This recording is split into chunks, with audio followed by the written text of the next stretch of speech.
Visit India's first underwater tunnel aquarium at VGP Marine Kingdom, Chennai. அயோத்தியில் கும்பாபிஷேகத்திற்கான ஏற்பாடுகள் இறுதிக்கட்டத்தை எட்டியிருக்கிறது. இந்த சூழலில் அயோத்தி ராமருக்கு நாடு முழுவதிலும் இருந்து பரிசுகள் குவிந்து கொண்டே இருக்கின்றன. அவை என்னென்ன என்று பார்க்கலாம். ராமர் பட்டாபிஷேகத்தை காண மீண்டும் தயாராகி வருகிறார்கள் அயோத்தி மக்கள். இதனால் நகரம் முழுவதுமே விழாக்கோலம் பூண்டுள்ளது. 2100 கிலோ எடையில் உருவான பிரம்மாண்ட மணி, 108 அடி நீள ஊதுவத்தி, 1100 கிலோ எடை கொண்ட பிரம்மாண்ட விளக்கு, தங்க காலனி, 10 அடி உயரத்துக்கு மிகப்பெரிய பூட்டுச்சாவி என ராமருக்காக வியக்க வைக்கும் பரிசு பொருட்கள் அனுப்பப்பட்டு வருகின்றன. ராமருக்கு சீதனமாக மனைவி சீதா பிராட்டி பிறந்த ஊரான நேபாளத்தில் இருந்து மட்டும் 3000 பரிசுகள் அயோத்திக்கு வந்து சேர்ந்துள்ளன. விலை உயர்ந்த ஜவுளிகள், வெள்ளி காலணிகள் என 30க்கும் மேற்பட்ட வாகனங்கள் மூலம் நேபாளத்தில் இருக்கும் ஜனக்புரியிலிருந்து பரிசுகள் அயோத்திக்கு வந்து சேர்ந்துள்ளன. இலங்கையைச் சேர்ந்த பிரதிநிதிகளும் அயோத்தி சென்று ஒரு சிறப்பு வாய்ந்த பரிசை வழங்கியுள்ளார்கள்.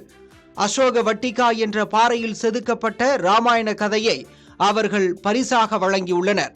இந்த பாறையில்தான் சீதை அமர்ந்ததாக புராண கதைகளில் கூறப்பட்டுள்ளது. கும்பாபிஷேகத்தை காண நாடு முழுவதும் இருந்து குவியும் மக்களுக்கு பக்தி மனம் பரப்ப 108 அடி நீள ஊதுவத்தி குஜராத்தின் வதோதராவில் இருந்து அயோத்திக்கு அனுப்பப்பட்டுள்ளது. 3610 கிலோ எடை கொண்ட இந்த ஊதுவத்தி தொடர்ந்து 1.5 மாதங்களுக்கு எரிந்து நறுமணம் பரப்பும். அதன் வாசம் பல கிலோமீட்டர் வரைக்கும் வீசும் என தயாரித்தவர்கள் பெருமிதத்துடன் தெரிவித்துள்ளனர்.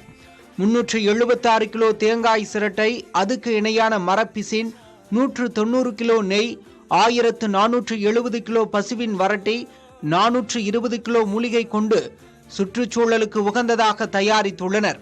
வதோதராவில் இருந்து விசேஷ வாகனம் மூலம் புறப்பட்ட இந்த ஊதுவத்தி வரும் 18ஆம் தேதி அயோத்தியை அடைகிறது.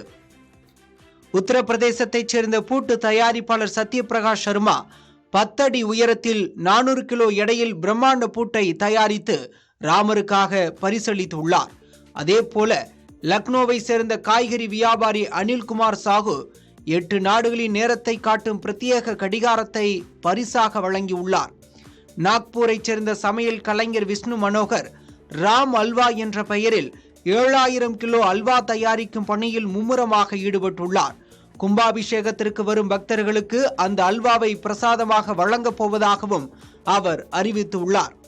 மதுராவில் இருக்கும் ஸ்ரீ கிருஷ்ண ஜென்மாஸ்தன் சேவா அமைப்பு கும்பாபிஷேகத்திற்காக அமைக்கப்பட்ட யாகசாலை நைவேத்தியத்திற்காக 200 கிலோ லட்டு தயாரிக்கும் பணியில் ஈடுபட்டுள்ளது.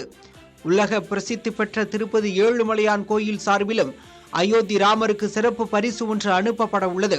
திருமலா திருப்பதி தேவஸ்தானம் இதற்காக 1,00,000 லட்டுகளை தயாரித்து ராம பக்தர்களுக்கு அனுப்பி வைக்கும் பணியில் ஈடுபட்டுள்ளது.